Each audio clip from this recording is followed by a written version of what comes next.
세계교회 성도 여러분 반갑습니다. 저는 유튜브 위라클 채널을 운영하고 있는 박위라고 합니다. 반갑습니다.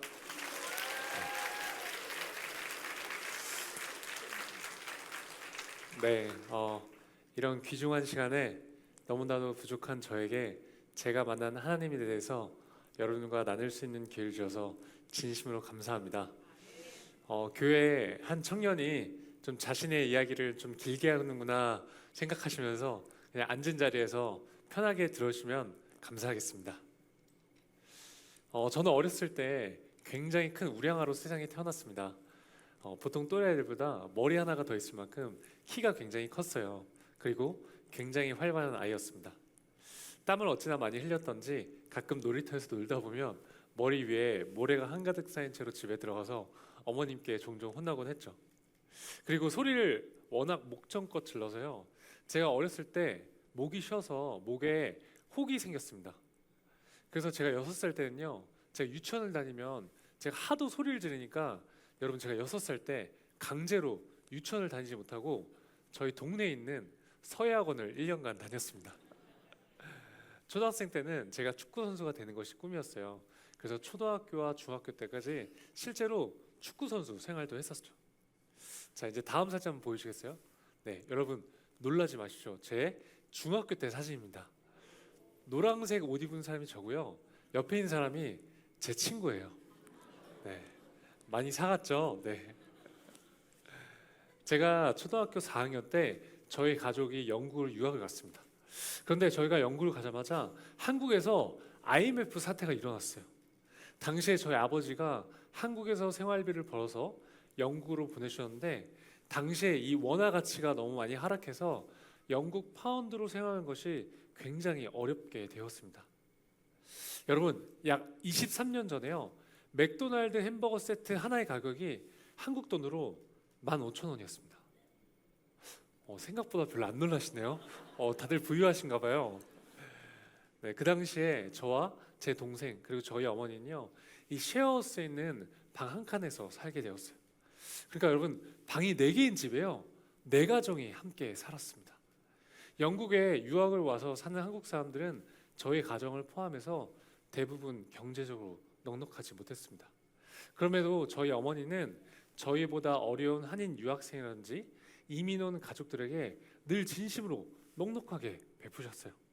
저녁 시간이 되면요, 저희가 다녔던 한인교회 사람들이 하나둘씩 저희 집에 찾아왔습니다. 그리고 같이 밥을 먹었어요.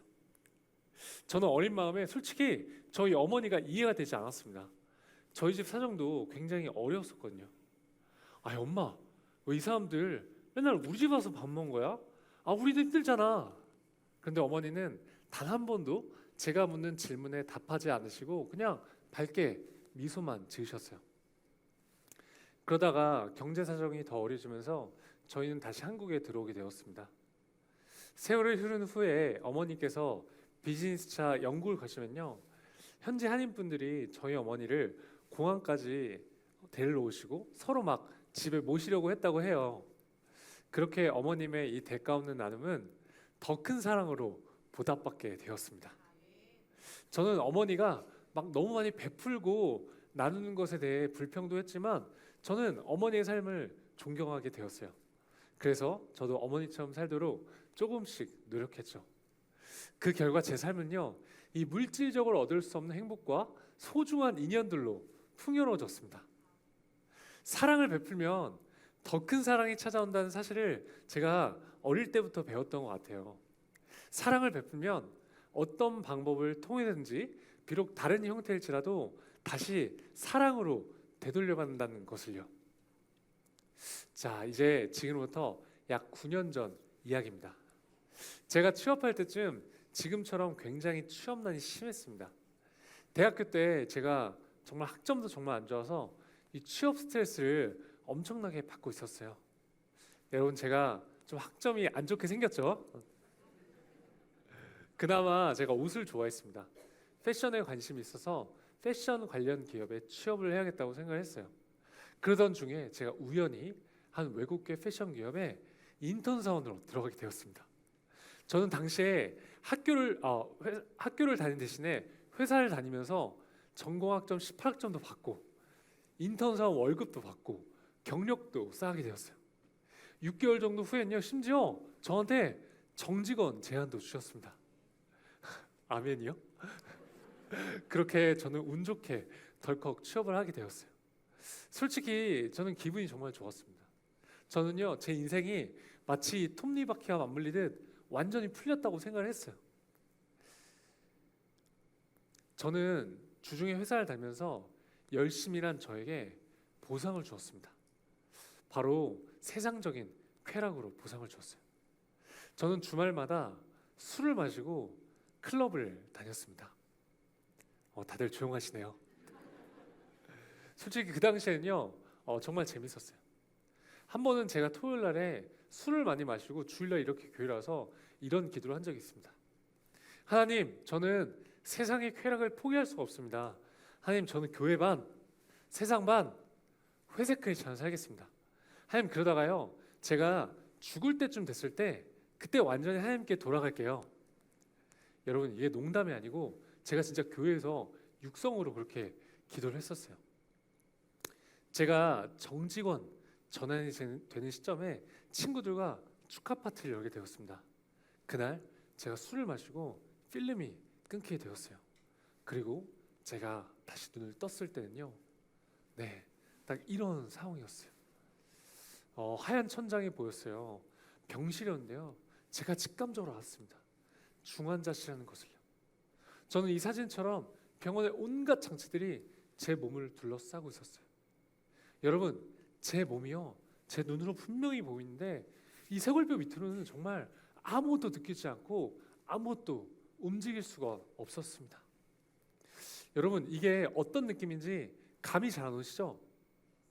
지금 한번 다 같이 손을 한번 들어보실까요? 자, 우리 하나 둘 셋 하면 여러분 손톱에 한번 힘줘 보겠습니다. 자, 하나 둘 셋. 자, 이번에는요, 머리카락에 한번 힘줘 볼게요. 자, 하나 둘 셋. 자, 나는 손톱이나 머리카락에 힘이 들어간다고 손 들어보세요.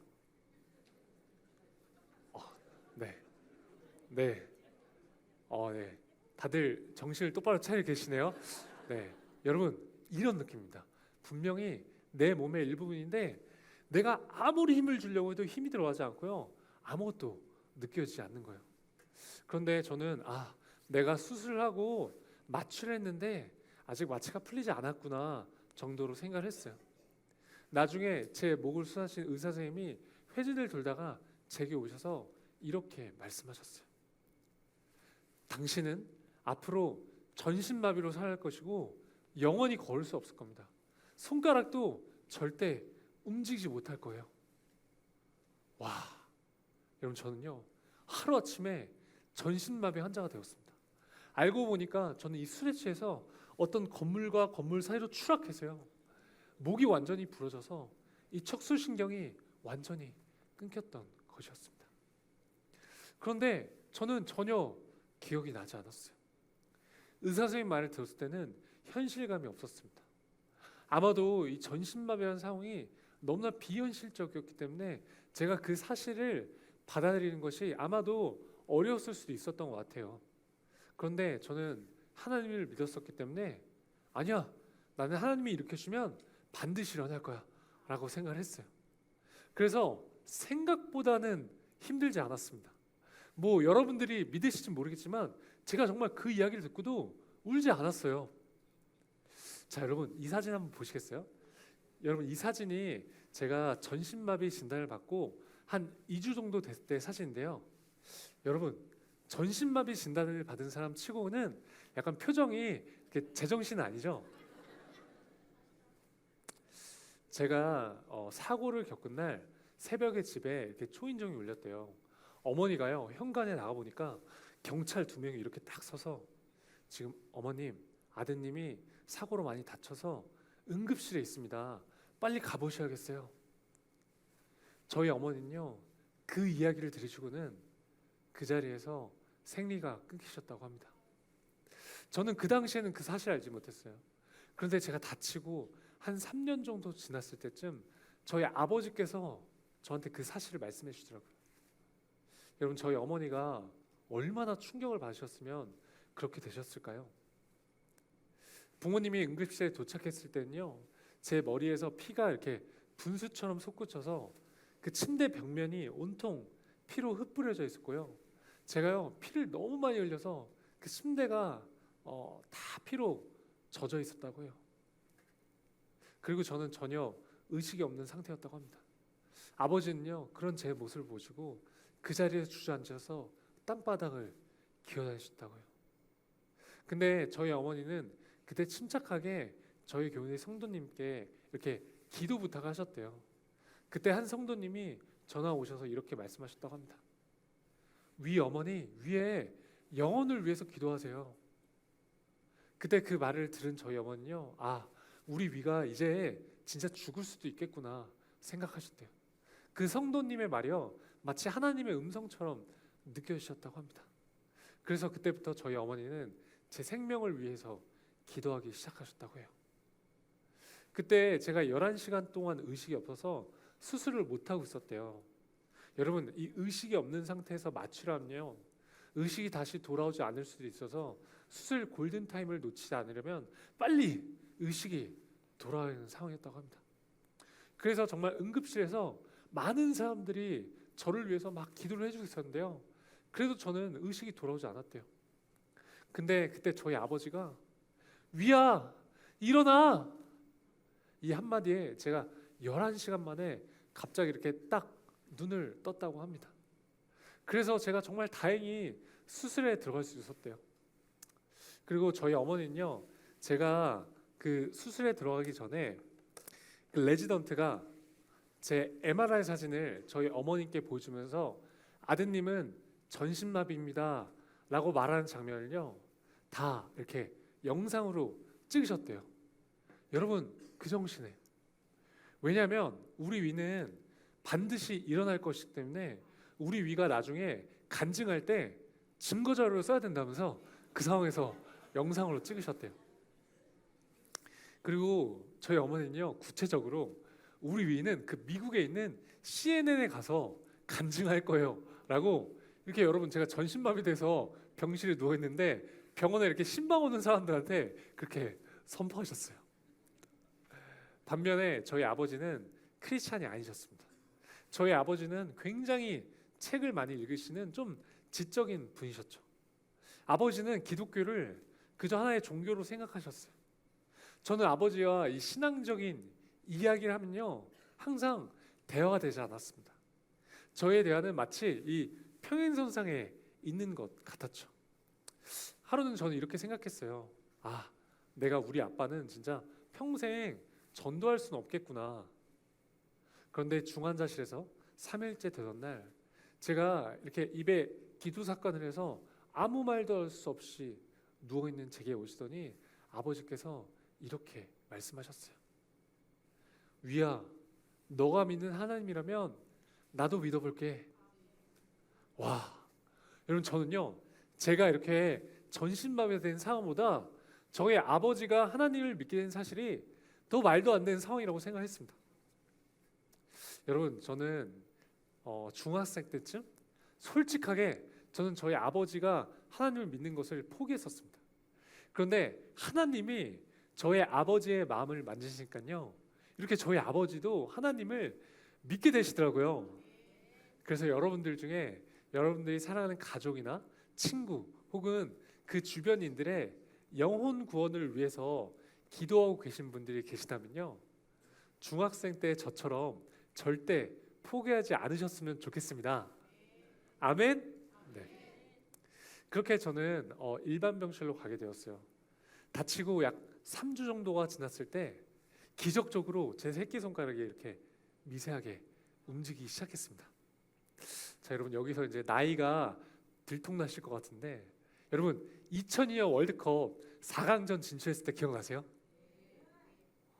기억 많이 나셔야 될 것 같은데 혹시 기억 안 나시는 분들은 최근에 우리 축구 국가대표팀이 16강 진출했을 때는 기억나시죠? 네, 마치 그날처럼 막 난리가 났습니다. 와, 드디어 우리 위가 마비가 풀리는구나. 다들 희망을 갖기 시작했어요. 그런데요 새끼손가락이 그냥 살짝 움직일 뿐 실제로 이게 제가 병원 생활하는 데는 이게 기능적으로 아무런 도움이 되지 않았어요. 현실은 냉혹했습니다. 전신마비가 되니까요, 제가 할 수 있는 것은 아무것도 없었어요. 스스로 아무것도 할 수 없게 되었을 때 그 좌절감은요, 정말 상상할 수 없을 정도의 상실감을 느끼게 해줬습니다. 병원에서의 삶은 치열한 전쟁이었어요. 그저 이렇게 침대에서 누워서 지내야죠. 저는 당시에 이 욕창에 걸리지 않기 위해서 2시간에 한 번씩 24시간 동안 누군가가 제 몸을 계속해서 뒤집어줘야 했어요. 밥도 다 떠먹여줘야 했고요. 저렇게 이도 누군가가 직접 다 닦아줘야 했습니다.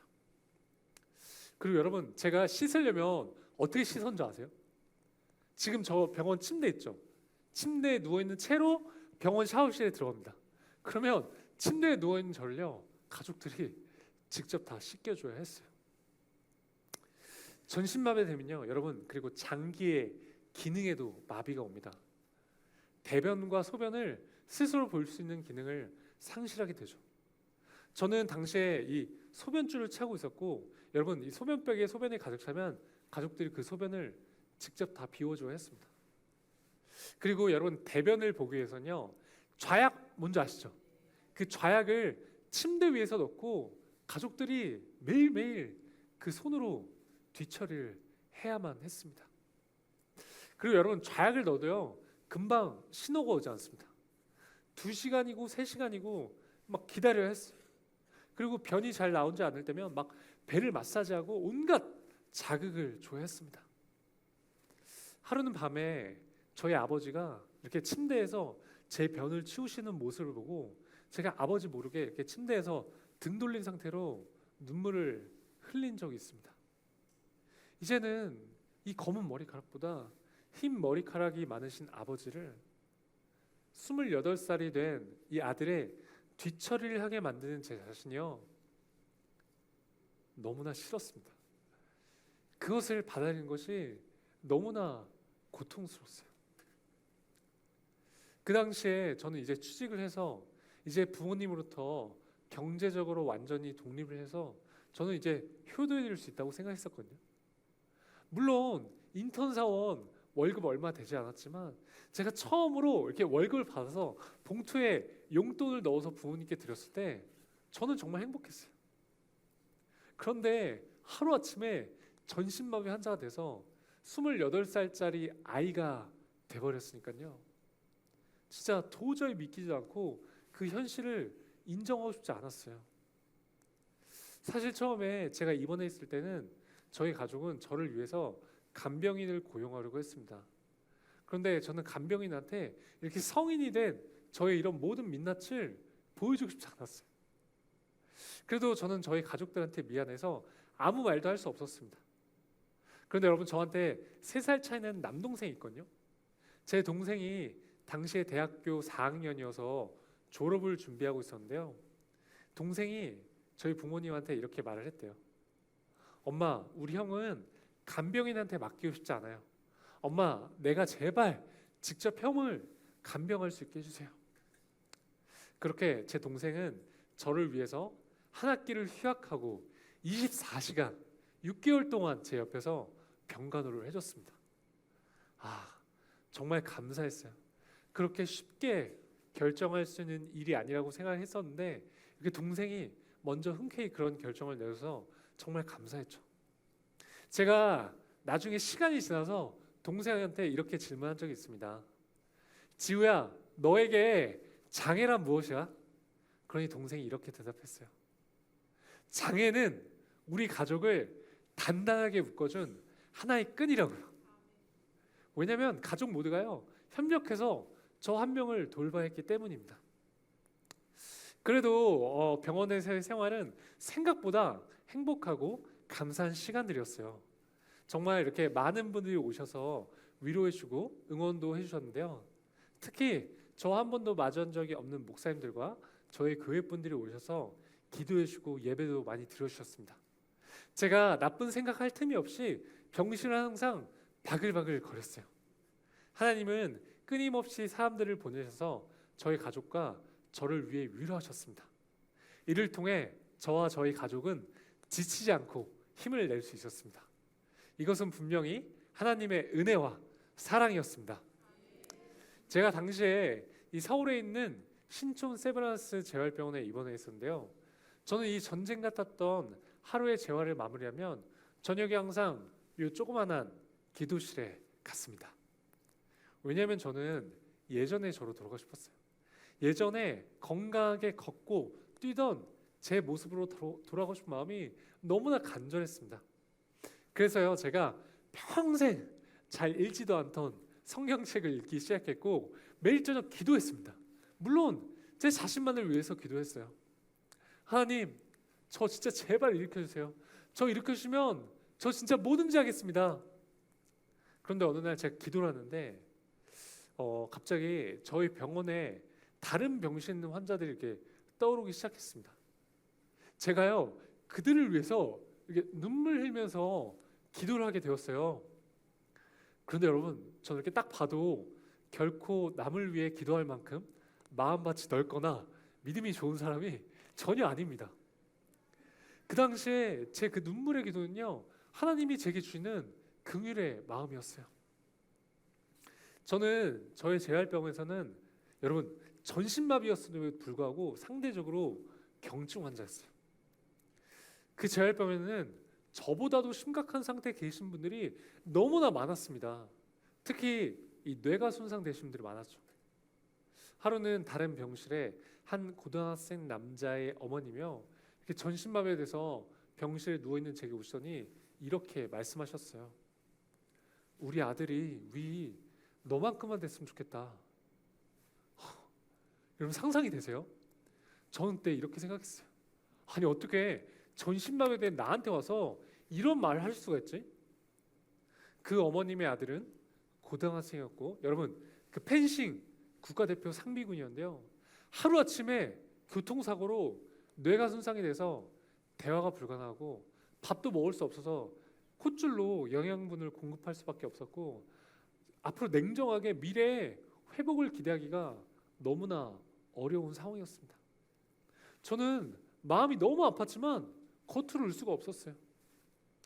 제가 입원했던 곳에 대부분의 환자들이 이런 어려운 상황 가운데 놓여져 있었습니다. 그렇게 아까 그 기도실에서 제가 막 1시간 정도 울면서 기도했어요. 그리고 그때 하나님이 제게 마음으로 강력하게 말씀하시는 것 같았어요. 위야, 너는 반드시 회복될 것인데 너는 앞으로 너와 비슷하게 아픈 사람들 또 세상에 정신적으로 고통받고 있는 사람들 가서 반드시 희망이 되는 사람이 돼야 된다. 근데 여러분 저는 그 당시만 해도요 이렇게 혼자서 휠체어를 밀 수조차 없는 상태였었거든요. 그래서 저는 제가 앞으로 미래에 구체적으로 어떻게 사람들한테 도움이 되고 희망을 줄 수 있을지는 전혀 알지 못했고 감이 오지 않았습니다. 저는 그렇게 6개월 정도 병원 생활하고 퇴원했어요. 퇴원했지만 저희 모든 생활은 가족한테 의지할 수밖에 없었습니다. 대변과 소변도 여전히 가족들이 다 받아내야 했어요. 저는 처음에는요 제가 집에서 이 휠체어에서 침대로 혼자 옮겨 누울 수조차 없었습니다. 제가 밤에 잠을 자기 위해서 침대에 누우려면 저희 아버지나 남동생이 집에 올 때까지 꼼짝없이 기다려야 했어요. 휠체어에서 제 몸을 들어서 이 침대에 옮기려면 성인 남성 이상의 힘이 필요했기 때문입니다. 저는 그때 이렇게 생각했습니다. 아, 내 인생은 그 누구도 나를 대신해서 살아줄 수 있지 않기 때문에 내가 반드시 독립적으로 생활할 수 있을 때까지 재활을 해야겠다. 저는 이렇게 살기 위해 죽을 힘을 다해 재활을 하기 시작했습니다. 저희 집 근처에 한강이 있는데요. 제가 휠체어로 혼자 밀기 위해서 한강을 나가려고 마음을 먹었습니다. 그런데 저희 부모님은 제가 혼자 한강에 나가는 것을 너무나 걱정하셨어요. 저는 한강에 나가기 위해서 부모님과 싸웠습니다. 그것부터 재활이었어요. 처음에는 제가 휠체어로 혼자 10m도 잘 밀지 못했었는데요. 저는 비나 눈이 오지 않으면 영하 5도 밑으로 떨어지지 않으면 진짜 온몸에 핫팩을 붙이고 매일 한강에 나가서 3시간 이상 휠체어를 밀었습니다. 50m, 100m, 500m, 1km 휠체어를 혼자 밀 수 있는 거리를 제가 서서히 늘려나갔어요. 저희 집이 서울의 용산인데요. 제가 한 2년 정도 지났을 때쯤인데요. 하루는 제가 3시간을 걸려서 저희 집에서 11km 떨어져 있는 난지도 한강공원까지 제가 혼자서 휠체어를 밀 수 있게 되었습니다. 저는 그때 이런 생각이 되었어요. 아, 이제 내가 우리 집에서 11km 떨어진 곳에 나 혼자 놓여지더라도 나 혼자서 집은 갈 수 있겠구나. 그리고 저는 이제 소변줄을 빼고 혼자서 일회용 소변줄을 이용해서 스스로 소변도 볼 수 있게 되었습니다. 그리고 엄청난 재활용 끝에 드디어 혼자 침대에 옮겨 누울 수 있게 되었어요. 여러분, 휠체어에서 침대로, 침대에서 휠체어로 스스로 이렇게 자유롭게 옮길 수 있다는 것이 얼마나 감사한지 모릅니다. 그리고 피나는 운동과 연습으로 제가 상체의 힘을 키워서요, 혼자 차에 휠체어를 싣고 운전도 가능하게 되었습니다. 제가 오늘도 직접 혼자 운전해서 왔거든요. 네, 물론 이제 손으로 운전하는 것이지만요. 휠체어에서 침대로 자유롭게 이동하고 또 운전까지 가능하게 되었지만 제가 딱 한 가지 가족한테 의존하고 있었던 것이 있었습니다. 바로 좌약을 넣는 것이었어요. 아, 내가 진짜로 독립적인 생활하기 위해서는 내가 반드시 이 좌약을 스스로 넣을 수 있어야겠다고 생각했어요. 여러분, 이 좌약을 스스로 넣는 것은요, 마치 이 제약의 끝판왕처럼 여겨졌습니다. 여러분, 제가 지금부터 하는 말은요, 막 너무 깊게 상상하지 마세요. 제가 이제 묘사를 하는 겁니다. 저는 이 손가락 힘이 완전하지 않았기 때문에 그 좌약에 젤을 묻혀서 그곳에 넣는 것은 저한테 거의 불가능에 가까웠어요. 또 저는 그곳에 감각이 없었기 때문에 그곳을 찾는 것은 저한테 너무나 어려운 일이었습니다. 하루는 여러분 제가 좌약을 넣는데요, 30분도 넘게 걸리고요. 그 좌약을 5개도 넘게 버린 날이 허다했습니다. 왜냐하면 좌약이요, 이렇게 젤에 닿는 순간 바로 녹기 시작하거든요. 그리고 계속 실패했어요. 저희 어머니는 그런 저를 너무 안타깝게 보시고, 아, 위야, 이제 그냥 엄마가 해줄게 말씀하셨지만 저는 오히려 화를 내고 도움을 받지 않았어요. 그래서 제가 지금은요, 혼자서 10초면 좌약을 넣습니다.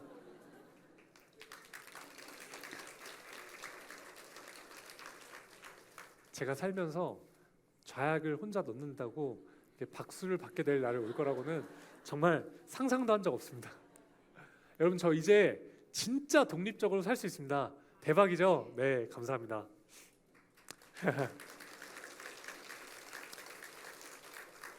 네. 저는 정말 다행히도 병원에서 말했던 것과는 다르게 엄청나게 재활이 잘 되어가고 있었어요. 기적이었습니다. 사람들은 저를 보면 막 너무나 대단하게 생각하고 너무나 좋아해 줬어요. 육체적으로는 굉장히 건강해지고 있었습니다. 그런데 제 신앙생활은요, 오히려 내리막길을 걷고 있었어요. 저는 제 몸이 굉장히 재활이 잘 되어가고 있음에도 불구하고 제 몸에 만족할 수 없었습니다.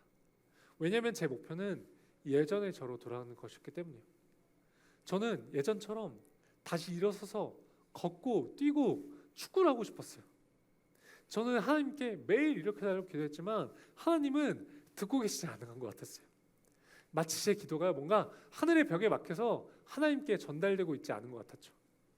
그리고 저는 매일 하는 기도가 똑같았었기 때문에 예배 시간에 가도 기도가 잘 되지 않고 하나님께 더 이상 할 말이 없었습니다. 그래서 예배 시간에 제 마음은 냉랭했어요. 기쁨을 잃었습니다.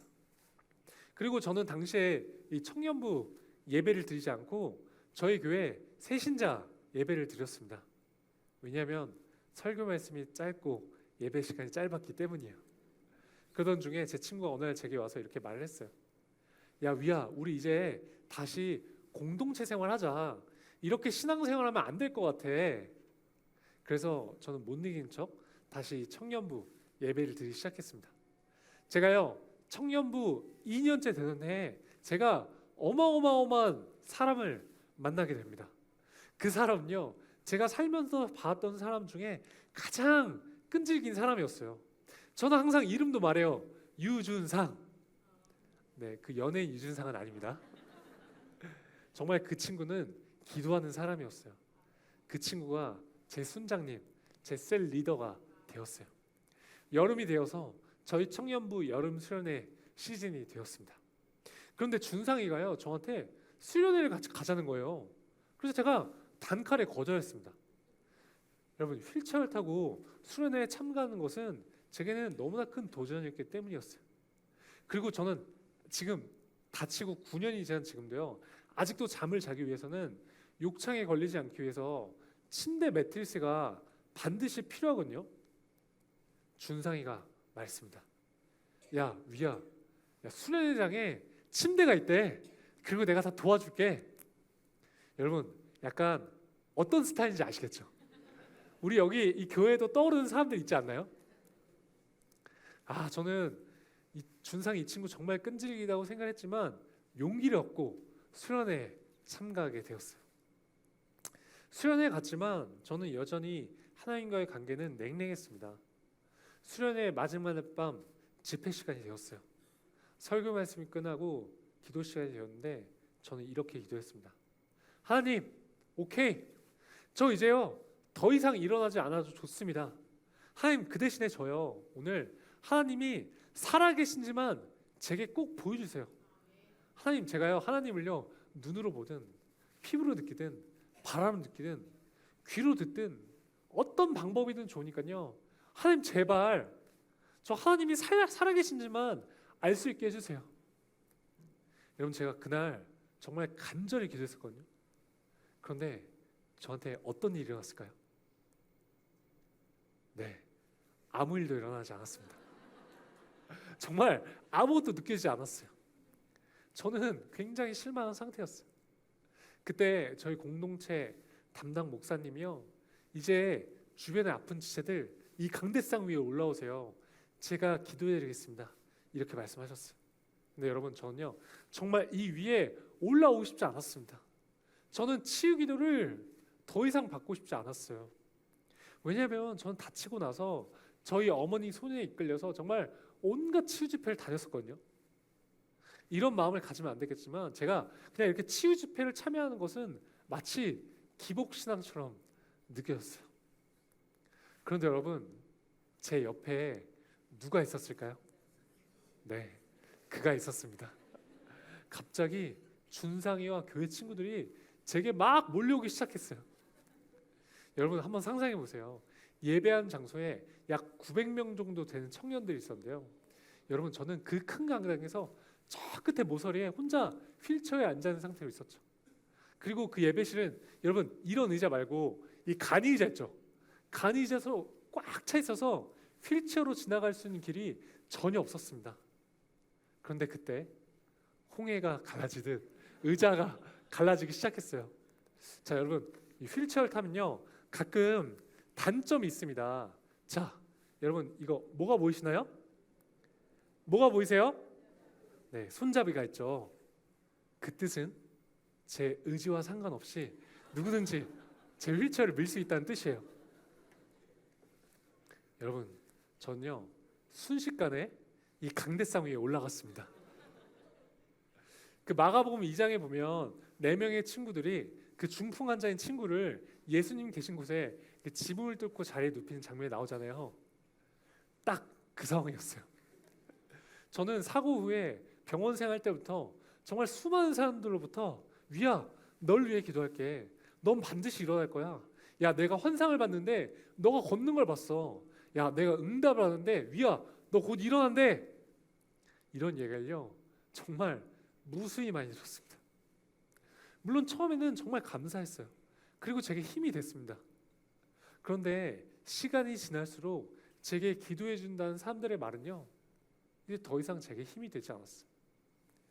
시간이 지나도 저는 진짜 걸을 수 없었기 때문에 사람들이 위야, 널 위해 기도할게 라는 말을 하면요 저는 그냥 그저 겉으로만 그냥 예, 감사합니다 말하고는 그냥 잊어버렸어요. 그리고 여러분, 우리 또 이 중보 기도는 눈에 보이지가 않잖아요. 자, 다시 그날 제가 그 단상에 올라가 있을 때 적어도 한 20명 정도 되는 친구들이 제 몸을 이렇게 둘러싸고 있었습니다. 머리, 어깨, 허벅지, 발가락. 한 친구는요 굳이 제 옆에 앉아서 제 종아리를 붙들고 저를 위해서 막 기도했어요. 제가요 그날 진짜 눈물 콧물 엄청나게 많이 흘렸습니다. 이렇게 단상 위에서 친구들이 이렇게 저를 둘러싸서 저를 위해서 기도해 주는 모습을 보고 있는데요, 하나님이 제게 알려주셨어요. 위야, 이게 중보기도야. 이걸 딱 느끼게 해주셨어요. 제가요 이렇게 눈으로 보니까 알겠더라고요. 아, 여태껏 이렇게 수많은 사람들이 나를 위해서 기도를 해주고 있었던 것이었구나. 하나님은 저의 부족한 믿음을 아시고 하나님은 제게 중보기도의 실체를 보여주셨어요. 저는 하나님께 하나님이 살아계신지 알려달라고 기도를 했는데 하나님은 제게 중보기도의 실체를 알려주심으로 하나님의 존재를 보여주셨어요. 그러자 저는 막 저를 위해 기도해 주신 많은 사람들이 떠오르기 시작하면서 그분들께 너무나 죄송스러운 마음이 들기 시작했습니다. 그래서 제가요 그때부터 엄청나게 울면서 회개했어요. 그래서 저는 그날부터 그렇게 서서히 하나님과의 관계를 회복하게 되었습니다. 다시 이 공동체 생활을 열심히 할 수 있게 되었죠. 그래서 제가 그 이후에는요 이 휠체어를 타고 제주도와 일본으로 그 단기 선교 활동 아울리스도 다녀왔습니다. 저는 모태 신앙인으로서 교회를 오래 다녔지만 솔직히 이 교회 공동체에 대한 중요성을 잘 알지 못했어요. 그런데 공동체 생활을 열심히 하게 되면서 제가 신앙적으로 성숙하게 되었습니다. 공동체 안에서 신앙생활을 공유하고 서로 나누고 기도하니 비로소 왜 혼자서는 신앙생활하는 것이 어려운지 깨닫게 되었죠. 하나님께서 왜 교회 공동체를 만드셨는지 알겠더라고요. 하나님은 교회 공동체 안에서 서로의 연약한 부분을 보듬고 사랑하길 원하신다는 것을 알게 되었습니다. 여러분, 우리가 이렇게 서로 사랑을 하면요 하나님을 더 깊게 느끼고 알아갈 수 있는 것 같습니다. 여러분, 사실 우리가 이 코로나 비대면 시대에 이 교회 공동체에 대한 중요성을 많이 잊고 살았던 것 같습니다. 근데 여러분, 제가요 신앙생활을 이렇게 바닥을 치고 있을 때 저를 이곳에서 이렇게 이끌어줬던 것은요 지금 여러분 옆에 앉아 있었던 믿음의 동역자였습니다. 만약에 저 곁에 저를 위해 기도해 준 그 교회 친구들이 없었다면 저는 이 시간에 나와서 이렇게 간증할 수 있는 기회는 없었을 것 같아요. 그래서 여러분, 지금 여러분 옆에 앉아 있는 이 믿음의 동역자들이 얼마나 소중한 존재인지 모릅니다. 저 같은 사람 생명 하나도 살릴 수 있는 거예요. 그래서 우리가 이제 코로나도 나아졌고 우리 마스크도 벗고 실제로 대면 예배도 할 수 있게 되었잖아요. 그래서 우리가 잊고 있었던 교회 공동체에 대한 중요성을 다시 한번 자각하고 공동체 부흥을 위해서, 특히 여러분 옆에 앉아 있는 믿음의 동역자들의 기도 제목을 놓고 서로를 위해서 중보하는 시간을 가시면 좋을 것 같습니다. 그래서 여러분, 이 신세계 교회를 통해서 지역 사회가 살아나고 죽어가는 영혼들이 다시 한번 하나님께로 날아오는 놀라운 일들이 일어나기를 간절히 바라겠습니다. 그래서 여러분, 저도 평소에 이렇게 닭살 돋는 거 잘 못하는데요, 우리 이 시간에 이렇게 서로를 바라보시면서 하나 둘 셋 하면 준상아 사랑해 한번 해보겠습니다. 아, 진짜 준상아 사랑해 하지 마시고요, 서로의 이름을 부르시면서 자, 서로 사랑합니다. 시작.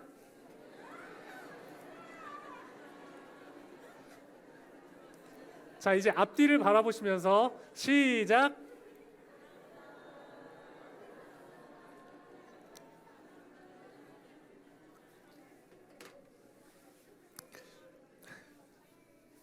제가 가끔 말씀을 안 드리면 어떤 분들은 계속 준상아 사랑한다고 하시더라고요. 네, 저는 나름대로 운동도 열심히 하고 그 신앙도 회복하면서 나름 행복하게 잘 살아가고 있었어요. 그런데 어느 날 저한테 한 가지 의문이 생겼습니다. 저는 제 자유의지를 가지고 술을 마셔서 다쳤기 때문에 한 번도 하나님을 원망한 적 없었어요. 그런데 제가 전신마비에 대해서 이 휠체어를 타고 이 세상을 살아가보니까요, 세상에 태어날 때부터 자기 의지와 상관없이 장애가 있거나 정말 수많은 요인들로 인해서 고통받고 있는 사람들이 제 눈에 너무 많이 보였습니다. 여러분, 우리 솔직하게 교회에서는 맨날 공평하신 하나님이라고 말하는데 제가 바라보는 이 세상은요, 너무나 불공평해 보였어요. 그래서 저는 하나님께 따졌습니다. 아니, 하나님, 지금 이 세상에 이렇게 수많은 사람들이 고통받고 있는데 왜 가만히 내버려 주시는 거예요? 아니, 공평하신 하나님이라면서요. 하나님, 저는 하나님이 이해가 되지 않습니다. 하나님, 당신이 만약 진짜로 실제로 살아계신다면 적어도 하나님, 그 고통받고 있는 사람들에게 하나님 직접 개입하셔서 도와주시는 거 아니에요? 한번 대답해 보세요. 그리고는 제가 막 하나님께 따졌던 것을 잊어버렸어요. 그리고 약 3일 정도가 지나고 제가 화장실에 있었는데요. 여러분, 우리가 보통 화장실에서는 하나님 생각 잘 안 하잖아요. 하나님 생각 많이 하세요? 여러분, 이거 진짜 리얼입니다. 실제 상황이요. 제가 이렇게 화장실에 있는데 제 마음 가운데 이렇게 말씀하시는 것 같았어요. 위야, 너가 가서 직접 사랑하면 되잖아. 와, 여러분, 저는 충격을 받았습니다. 도저히 반문할 수가 없는 거예요. 저는 하나님이 절대로 제가 한 질문에 제가 이해할 수 있는 대답을 하실 수 없을 거라고 저는 확신했었거든요. 저는 제가 여태껏 살면서 제가 사랑해야 될 대상은 내 가족, 내 친구들, 그리고 제 주변인들이라고 생각했습니다.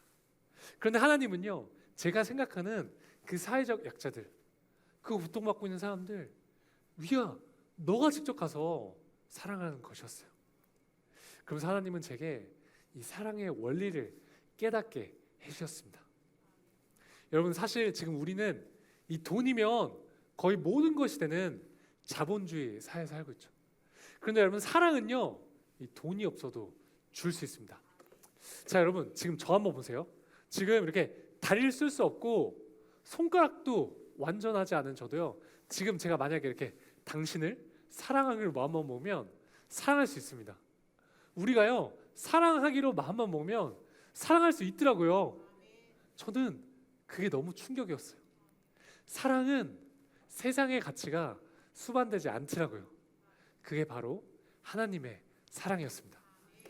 여러분, 아까 읽었던 마가복음 12장 30절에서 31절 말씀을 우리 한 목소리로 크게 읽겠습니다. 시작.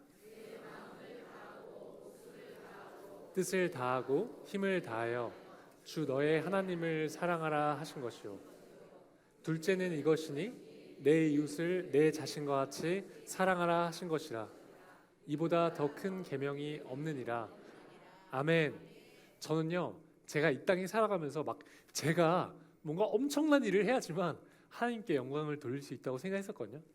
그런데 방금 우리가 읽었던 이 마가복음 말씀처럼요, 제가, 그리고 여러분이, 우리 모두가요, 이 세상에 태어난 이유와 목적이 바로 사랑하기 위해서 태어났다는 사실을 깨닫게 되었습니다.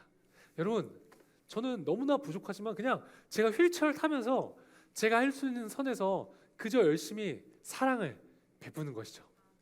자, 잠시만요. 제가 이제 준비한 영상인데요. 혹시 잠깐 이 본당 불을 완전히 꺼주실 수 있나요? 네. 제가 이제 또 유튜버이기 때문에 영상에 진심인 편이라서 영상 여기도 꺼주시면 감사하겠습니다. 네. 여러분, 영상 보고 오시겠습니다.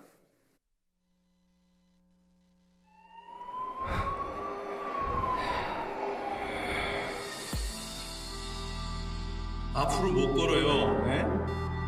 평생 힘들다고.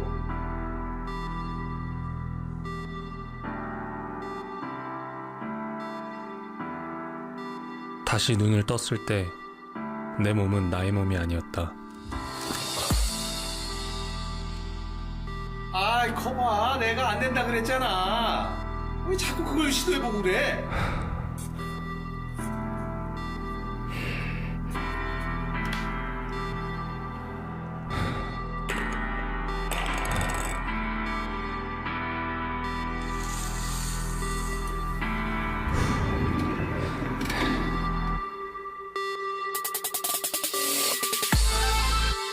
담당 의사는 손가락도 움직일 수 없다고 말했지만 나는 절대 포기하지 않았다.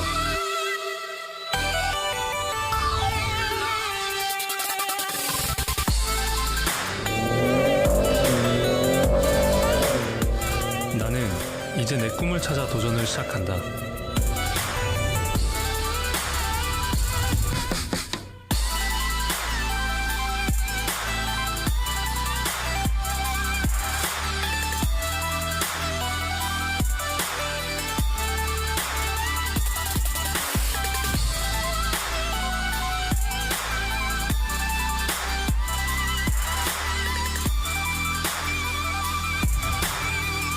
일할 수 있는 능력이 완전히 제한된 건 아니고 할 수 있는 것들이 너무나 많아.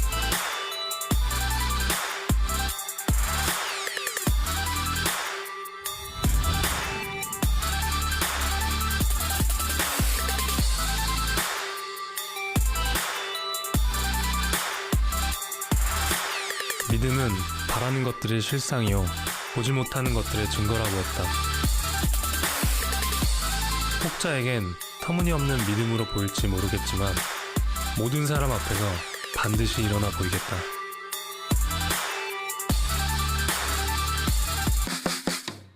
위 일어난다. 주시면 됩니다.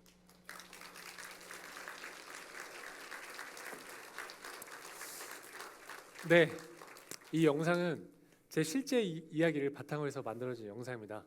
그 영상 초반에 의사 선생님 역할 하셨던 분이요, 저희 친 이모부세요. 저희 이모부가 물리치료사 선생님이신데 저렇게 의사 가운을 입고 애드리로 연기를 잘 해주셨습니다. 그래서 전 덕분에 돈이 들지 않았습니다. 제가 아까 이 병원 기도실에서 하나님이 제게 비전 주셨다고 말씀드렸잖아요. 그런데 저는 구체적으로 어떻게 제가 사람들한테 도움이 돼야 할지 잘 알지 못했어요.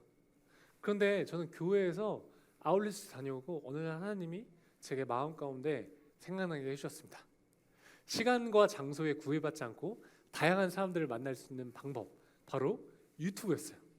그래서 저는 그때부터 확신을 가지고 주변 사람들에게 중보기도 부탁을 했습니다. 여러분, 제 이름이 박위입니다. 영어로 위는 우리라는 뜻이죠. 그래서 위 플러스 미라클, 우리 모두에게 기적을 이라는 뜻을 가진 이 위라클 채널을 만들게 되었습니다. 이 채널의 가장 큰 목적은요, 사람을 살리는 것입니다. 우리가 살아가는 이 모든 일상이 기적임을 일깨우면서 몸이든 마음이든 아픈 지체들에게 삶의 소망을 던지는 것이죠. 어느 날 울산에 한 목사님으로부터 제게 연락이 왔어요. 당신의 아들이 저처럼 척수신경이 손상이 돼서 전신마비가 되었다는 거예요. 목사님이 너무 힘들어하셨어요. 그 당시에 얼마나 힘들어하셨냐면 혼자 샤워를 못 하셨대요. 폐쇄공포증이 생기셔서. 근데 그 목사님이 저랑 하루에 2시간씩 이렇게 매일 통화를 했었는데요. 아마도 제가 전신마비 진단을 받은 사람 치고는 굉장히 재활이 잘 된 케이스이기 때문에 그냥 그 목사님이 저랑 전화하는 것만으로도 좀 위안을 삼으셨던 것 같아요. 근데 여러분, 저는 모태신앙으로서 어렸을 때부터 뭔가 목사님이라는 존재는 뭔가 인간 이상의 존재, 나보다는 하나님과 더 가까운 존재라고 생각하며 살아왔었거든요. 근데요, 제가 그 목사님이랑 하루에 2시간씩 매일매일 한 2주 정도 통화하다 보니까요, 제가 어느 날 이런 말을 하고 있었어요. 아니 목사님, 이제 제발 좀 믿음을 가지세요. 목사님 죄송합니다.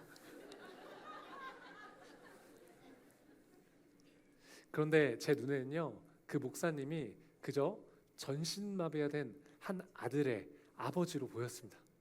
저는 너무 가슴이 아팠어요. 너무 안타까워서 제가 주저없이 혼자 휠체어를 타고 혼자 비행기를 타고 울산으로 날아갔습니다.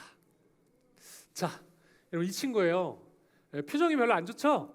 다친 지 얼마 안 돼서 그래요. 다음 사진 보세요. 네. 여러분, 동일인물입니다. 이 친구가요, 지금 이렇게 호전이 돼서 저희 위라크 채널에 편집자로 4년간 활동을 했습니다.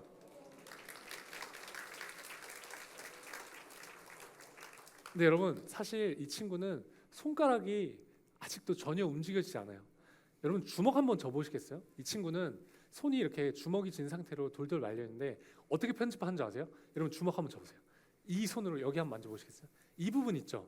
여러분 이 부분을 이용해서 터치패드를 이용해서 직접 편집을 했습니다. 여러분 진짜 대박이죠?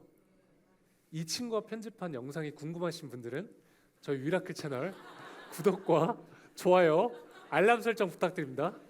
여러분 제가 지금 이렇게 웃으면서 말했지만 농담이 아니에요. 그리고 제가 한 가지 더 간증할 거리가 있다면 여러분 이 친구가요 지금 두 발로 일어섰습니다.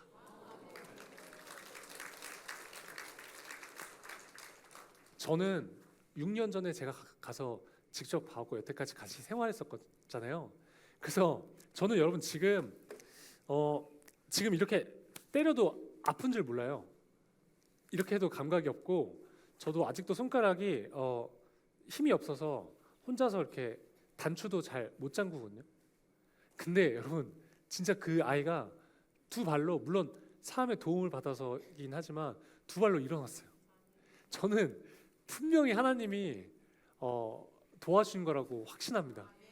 그래서 여러분 이 친구 이름이 박진성이거든요. 생각나시면 진성을 위해서 기도해 주시고 저도 아직도 일어날 것을 포기하지 않았어요. 그래서 저를 위해서도 기도해 주시면 감사하겠습니다. 위라클 채널 하면요 정말 많은 분들이 연락을 주세요. 그 중에 가장 기억에 남는 글은 제가 오늘 생을 마감하려고 했는데 우연히 보게 된 이 위라클 채널을 보고 제가 살기로 결심했습니다. 저는 그런 이야기를 들으면요 정말 온몸에 소름이 돋고 하나님께 감사합니다.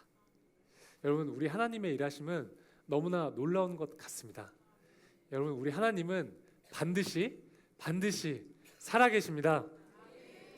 자 아까 제가 말씀드렸던 것처럼 전신마비가 되면요 이 장기의 기내에도 마비가 옵니다. 자 여러분 이 초록색이 혹시 뭔지 아시는 분? 네, 여러분 이거는 그 슈퍼에서 파는 그 먹는 길다란 쫀쫀이가 아닙니다. 그리고 효자손도 아니에요. 이건 제 일회용 소변줄입니다. 저는 지금도 소변이 마려울 때마다 이 일회용 소변줄을 요도 안으로 집어넣어서 직접 소변을 봅니다. 문제는 항상 세균 감염 위험에 노출이 되어 있다는 거예요. 그러다 어느 날 제가 세균 감염이 돼서 묘로 감염에 걸리고 말아요. 제가 열이 40도가 넘게 올라가서 구급차를 타고 응급실로 실려갔어요. 신장에 염증이 생겨서 신우신염이라는 병에 걸렸는데요. 그 병의 증상은 그래요. 열이 40도가 넘게 올라가도 항생제가 들지 않기 때문에 할 수 있는 것이 아무것도 없어요. 그러면 그냥 온몸에 아이스팩을 대는 거예요. 그럼 열이 순간적으로 39도로 떨어지거든요. 근데 오한이 와요. 39도인데. 그럼 추우니까 이불 다시 4겹씩 덮는 거예요. 그럼 열이 다시 40도 넘게 올라갑니다. 그러면 다시 아이스팩을 대고. 여러분 이걸요 24시간 5일 내내 반복했습니다. 진짜 너무나 힘들었어요. 너무나 고통스럽습니다. 제가 당시에 비뇨기과 5인실에 입원해 있었는데요.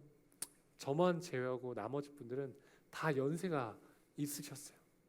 암 환자, 다리가요 팔처럼 가늘어지신 분, 그저 연명하시는 분, 그 중에 저 혼자 젊은 사람이었습니다.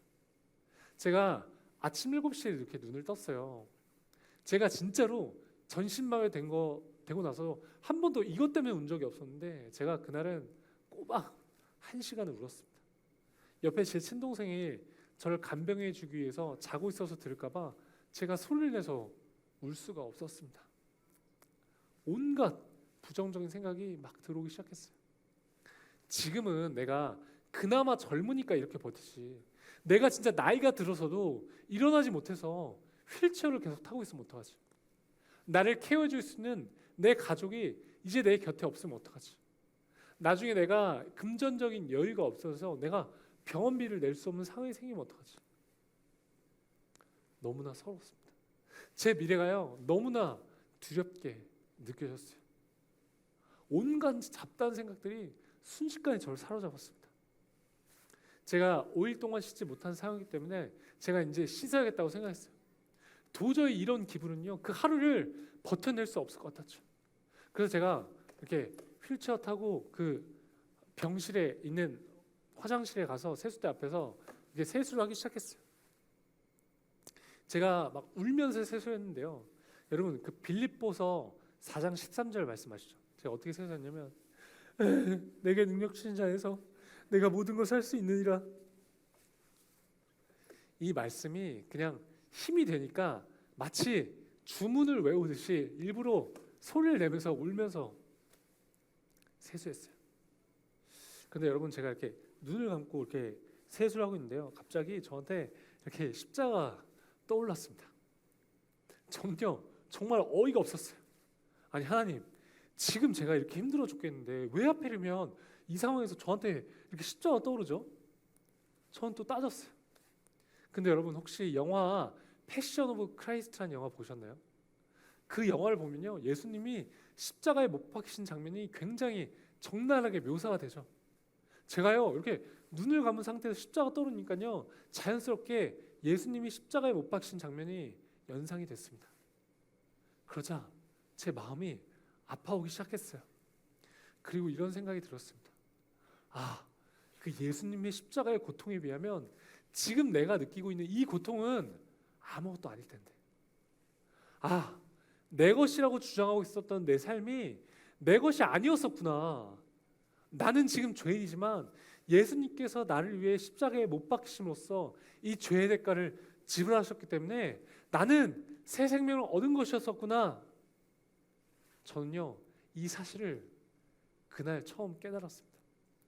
너무나 부끄럽지만 모태 신앙인이었음에도 불구하고 한 번도 이 사실을요 제가 피부로 느낀 적이 없었어요.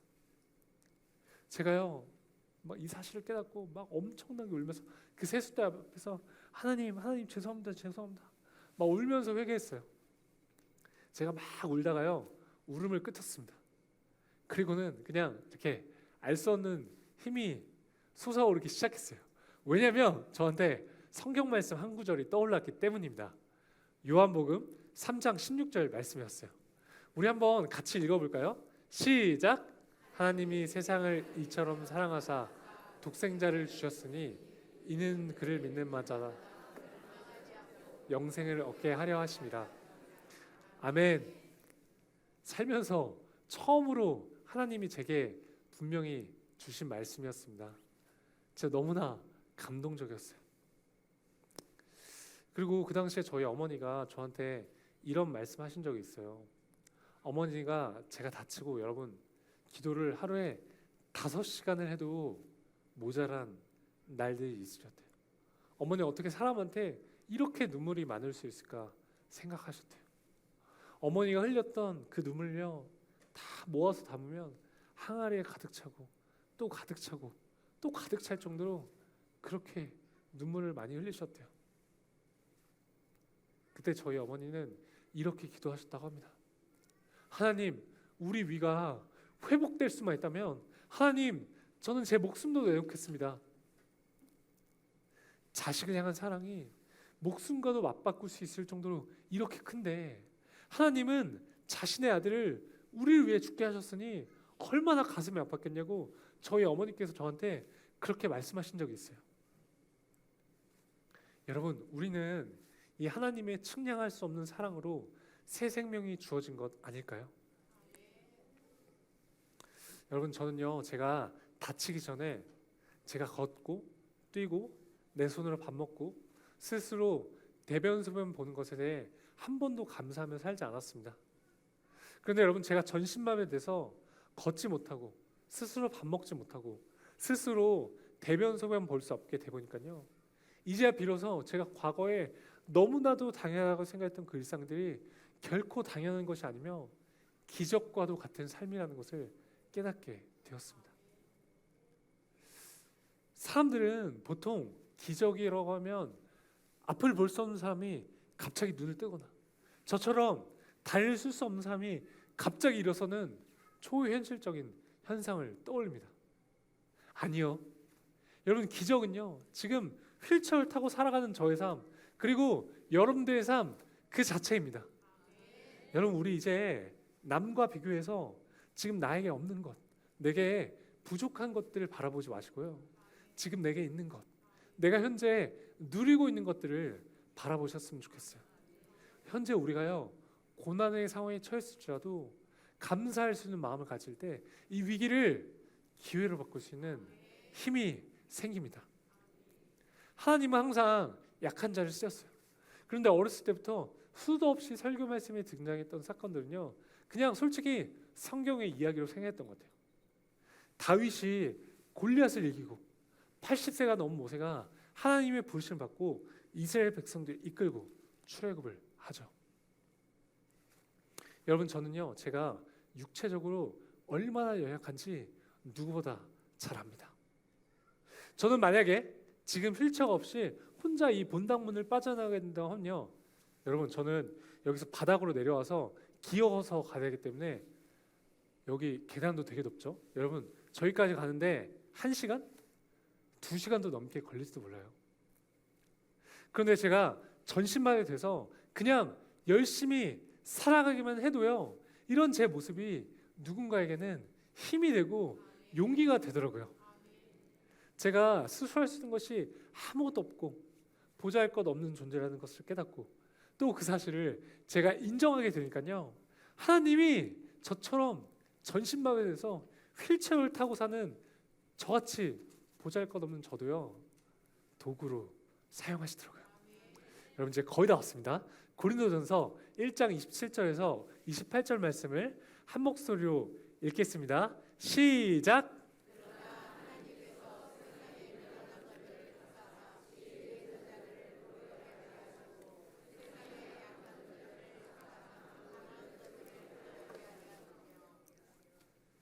하나님께서 세상에 천한 것들과 멸시받는 것들과 없는 것들을 택하사 있는 것들을 폐하려 하시나니 아멘.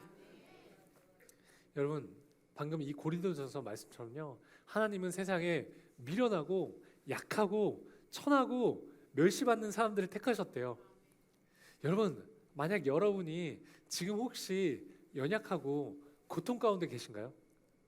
그럼 이제 아마도 하나님이 여러분들을 쓰실 수 있다는 뜻일지도 모르겠습니다.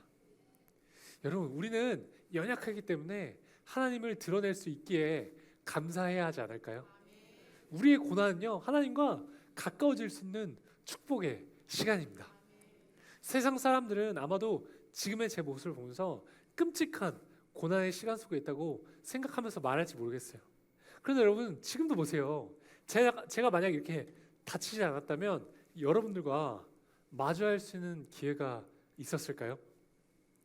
저는 이 전신마비된 생활을 통해서 삶의 진정한 행복과 가치를 깨닫게 되었습니다. 그리고 실제로 하나님과 더 가까워졌어요. 둘째는 이것이니 내 이웃을 내 자신과 같이 사랑하라 하신 것이라. 이보다 더 큰 계명은 없느니라. 아멘. 여러분 우리는 사랑하기 위해서 태어난 사람들입니다. 하나님은 우리 누구에게나 공평하게 사랑할 수 있는 마음을 허락하셨습니다. 우리는 언제든 어떻게든지 이 세상 속에서 하나님의 사랑을 필요하는 곳에 가서 충분히 사랑을 전할 수 있다고 저는 믿습니다. 저도 부족하지만 앞으로 이 위라크 채널을 통해서 사랑을 전하도록 노력하겠습니다. 신세계교회 성도 여러분, 죄송합니다. 제가 너무 제가 아까 처음에도 그렇게 말했나요? 죄송해요. 진짜. 진짜 어떻게?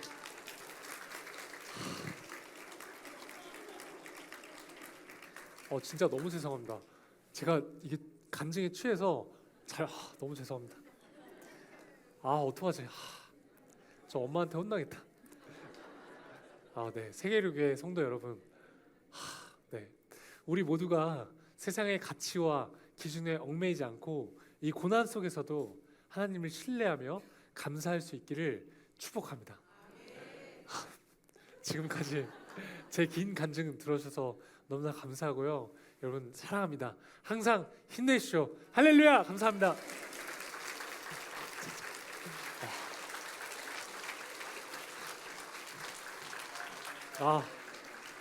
우리 다시 한번 우리 박희 형제에게 큰 박수 한번 부탁드리겠습니까? 박희 형제 제가 좀 옆에 앉을 거예요. 좀 인사 먼저 드리겠습니다. 신세계교회 담임 목사 정은석입니다. 감사합니다. 처음 뵙겠습니다. 저는 우리 박희 형제 이야기를 들으면서 전 영감을 받았어요. 왜냐하면 우리 교회 이름이 세계로 교회잖아요. 이름을 바꿔야겠어. 신세계교회, 백화점이 아닙니다. 왜 그것이 은혜가 됐냐면 얼굴을 두시오. 왜 그러냐면 제 마음에 이런 생각이 드는 거예요. 우리는 늘 세계에서 뭘 하려고 해. 근데 주님이 박희 형제를 통해서 이제 세계로 교회 성도들이여, 세계 1등 되는 거에 대한 꿈도 좋지만 여기가 새로운 세상인 거를 좀 보여줘라. 교회가 새로운 세상인 것을. 이 세상에 많은 교회가 있지만 우리 세계로 교회가 신세계 교회, 새로운 교회. 그래서 우리 이제 저기 장로님 교회 뒤에다가 우리 이름 가명으로 하나 써가지고 다시 한번 우리 박희 형제가 큰 박수 부탁드리겠습니다. 제가 마치기 전에 말씀 들으면서 한 두 가지 정도, 세 가지 정도 질문이 조금 있어요. 그 질문을 조금 나누고 더 개인적으로 궁금한 게 있으면 끝나면 아마 아름다운 땅에 이미 전시가 되어 있습니다만 우리 박희 형제 가셔서 그 쓴 책을 이렇게 사인도 해주실 계획이시죠? 사진도 그걸 해주시기로 하셨어요. 가셔서 뭐 물어보시고 그렇게 하시면 좋겠는데, 제가 이제 개인적으로 좀 여쭙고 싶은 것은 이런 것들이 하나 있어요. 사실은 박희 형제가 지금도 기도해 달라고 하지만 얼마나 삶에 불편한 게 많으시겠어요. 사실은 뭐 이렇게 보면 많이 책에서도 나오는 내용입니다만 참 생활하시기 불편하시죠, 뭐 이런 얘기들 많이 하고, 그럼에도 불구하고 전신마비에서 이렇게까지 왔으니까 얼마나 이게 기적적인 삶이에요. 그러니까 얼마나 놀라운 일이에요. 맞잖아요. 그렇지만 개인적으로는 아직도 답답하고 어렵고 불편하고 이런 게 있죠. 그렇죠. 어떤 의미에서는 고난을 다 극복했다고는 하기가 어렵죠. 이렇게 웃고 있지만 내면에 얼마나 많은, 올해 나이가 제가 37살입니다. 전 20대인 줄 알았어요.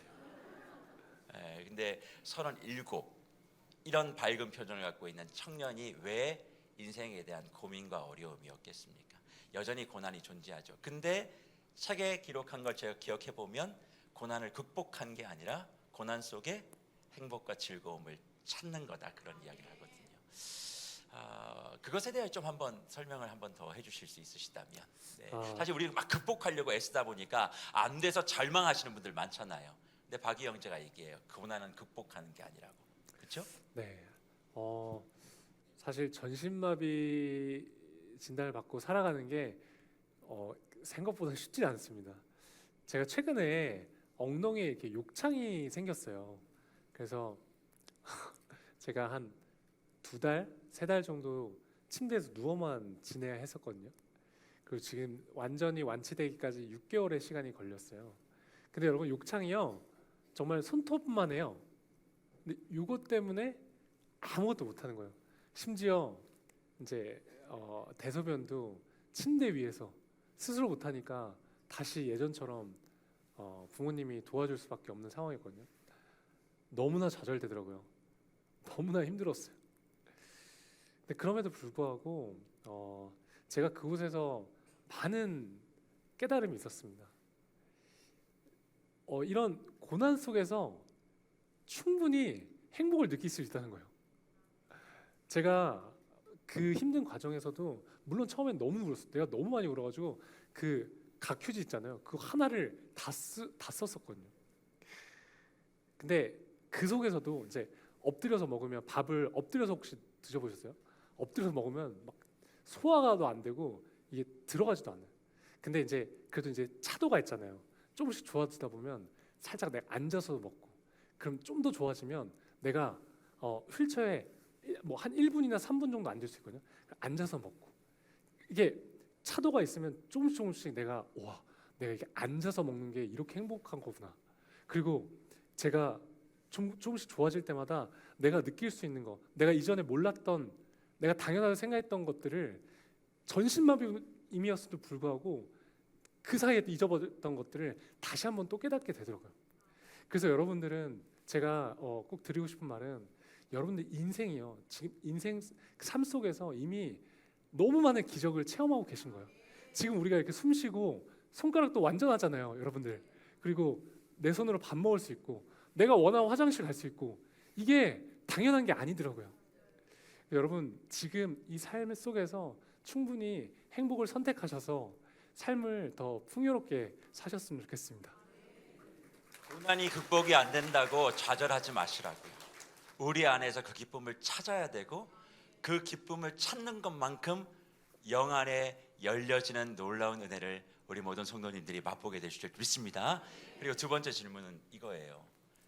이렇게 낙상했을 때 네, 그때가 제 기억에는 아마 취업되시고 축하 파티? 맞아요. 네, 그렇죠.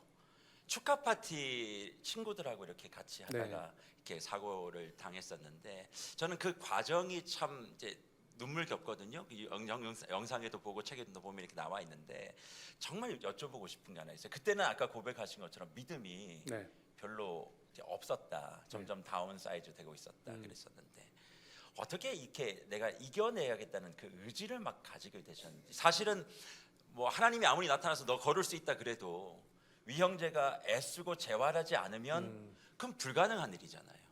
근데 그거를 어떻게 하려고 마음을 먹었고 힘들고 쓰러질 때마다 어떤 생각이 위형제를 다시 일으켜서 거기까지 갔는지 그게 좀 궁금해요. 일단은 아마 저도 제가 혼자였다면 저는 솔직히 말해서 이 세상에 없을 수도 있었던 것 같아요. 진짜로. 너무나 저는 제 과거의 저를 너무나 사랑했었고 그 자존감이 굉장히 충만한 그런 사람이었어요. 그 저의 삶을 너무나 사랑했던 사람이기 때문에 저한테서 이렇게 걷지 못한다는 것은 저한테 굉장히 좌절된 순간이었거든요. 근데 그럼에도 불구하고 저한테 제가 아까 그 사진이랑 영상 보여드렸다시피 저한테 제 곁에 진짜 그 강인한 믿음이 있었던 저희 어머니가 계셨고 저희 정말 수많은 한 번도 마주한 적이 없는 이런 교회 성도님들이 오셔서 기도해 주셨어요. 근데 그게 저한테 너무 힘이 되더라고요.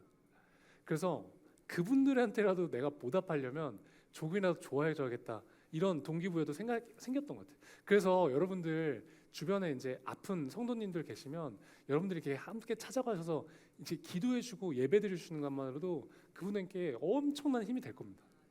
제가 경험했거든요. 저희 어머니는요 지금 사고가 나고 9년이 지난 지금도 아직도 위야 너는 일어날 거야, 위야 하나님 일으켜 줄 거야라는 말씀을 하세요. 하루도 빠짐없이. 근데 저는 그 어머님의 믿음이 저한테 너무 힘이 됐어요. 하나님이 일으켜 주지 않는다고 해도 이제는 저는 상관이 없습니다. 왜냐하면 저한테 나는 다시 일어날 것이라는 그 소망을 가지고 살 수 있는 힘이 생겼거든요. 저도 좌절했었죠. 왜 안 일으켜 주실까?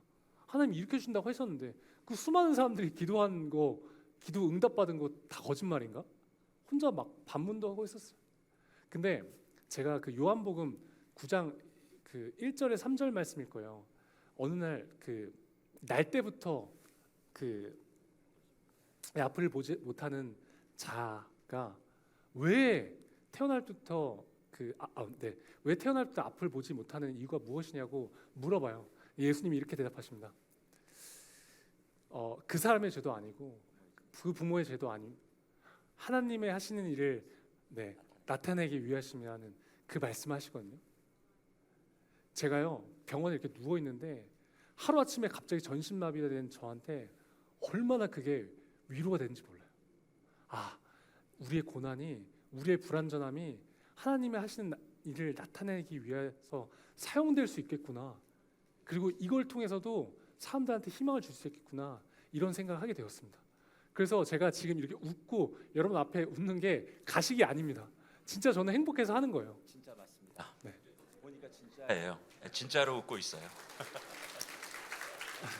그래서 진짜 혼자서는 하기 힘든 것 같아요.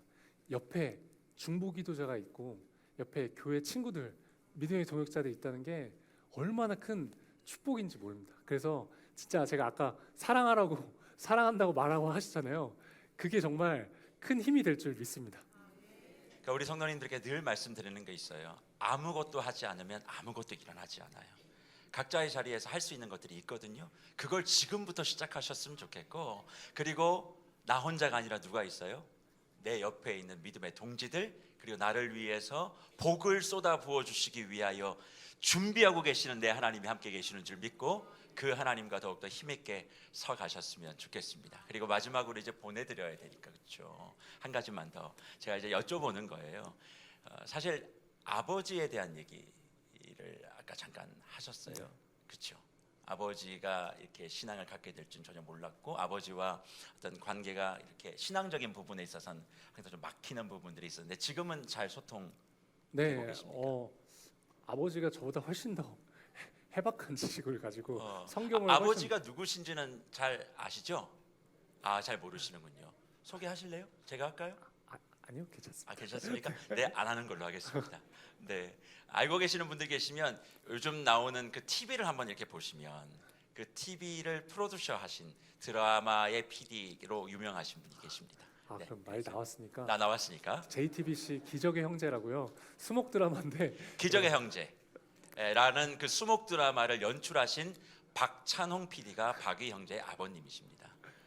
뭐 상어, 학교투 이런 것도 아마 다 하셨죠? 네, 사전 조사 열심히 해야 됩니다. 이런 거 하려면. 그런데 그 아버님과의 관계에 있어서 이제 어떠세요? 신앙적으로 좀 소통이 되시고 나니까. 네, 너무 좋고요. 또 제가 예전에는 그냥 벽에다가 말하는 그런 느낌이 있었는데 아버지가 그 하나님의 존재와 또 이 신앙적인 부분에 있어서 또 존중해 주시고 본인도 그 신앙의 길을 가려고 고군분투하는 모습을 보면서 너무나 감사하고 저는 너무나 신기해요. 그러니까 제가 아까 말씀드렸지만 제가 전신마비에 될 확률보다 저희 아버지가 하나님 믿게 될 확률이 더 없다고 생각을 했었거든요. 그래서 진짜 저한테는 제가 지금 이렇게 몸이 조금 좋아진 게 이것보다도 아버지가 하나님 믿게 된 게 더 기적이라고 생각하거든요. 그래서 진짜 주변에 그 기도하고 계신 분들 계실 거 아니에요. 그 영혼 구원을 위해서 포기하지 마세요. 포기하지 마십시오. 포기하지 마십시오. 네. 네, 포기하지 마시고. 네. 지금은 아버지와 굉장히 잘 지내고 있습니다. 네, 다시 한번 우리 귀한 말씀 주신 우리 박이 형제 너무 축복해드리고 그냥 보내드릴 수 없어서 당신은 하나님의 언약 안에 있는 축복의 백성, 축복의 선물 우리 함께 손을 한번 탁 펼치셔서 아까 뭐라 그랬어요? 돈 없어도 뭐 할 수 있어요? 사랑은 할 수 있다. 우리 마음을 다해서 우리 박이 형제를 축복하는 마음을 담아서 당신은 언약 아래 있는 축복의 통로 함께 찬송합니다. 당신은 하나님의 언약 아래 있는 축복의 통로 당신을 통하여서 열방이 주께 돌아오게 우리 다 일어나서 되네. 우리는 못 일어났지만 우리 성도님들 다 일어나셔서 우리 박이 형제 다시 한번 당신은 하나님의 언약 아래 있는 축복의 통로 당신을 통하여서 열방이 주께 예배하게 되리. 다시 한번 큰 박수로 축복해 주시길 바라고 우리 성도님들 앉아주시고 제가 이제 기도하고 마치도록 하겠습니다. 살아계신 하나님 아버지 감사합니다. 귀하고 복된 형제를 보내주신 것을 감사하고 이 형제가 우리 교회에 꼭 필요하여 오늘 이 강단 위에 세워주신 줄 믿사오니 받아야 될 말씀 하나도 놓치지 않고 다 받게 하시고 내 삶이 휠체어에 있든 내 삶이 내가 원하지 않는 그 길을 가고 있든 내 모든 환경과 여건이 어떠하든 그곳에서 살아 숨쉬어 하나님의 사랑을 증거하고 누군가를 축복하며 내게 주어진 그 일을 걸어가는 감당해내는 바로 그 일이 기적인 줄 믿고 매일 삶에 넘치는 하나님에 대한 감사 기대를 가지고 내가 할 수 있는 것들을 찾아 최선을 다해 감당함으로 내가 밟는 땅마다 하나님의 나라가 온전히 이루어질 수 있도록 은혜 베풀어 주시옵소서.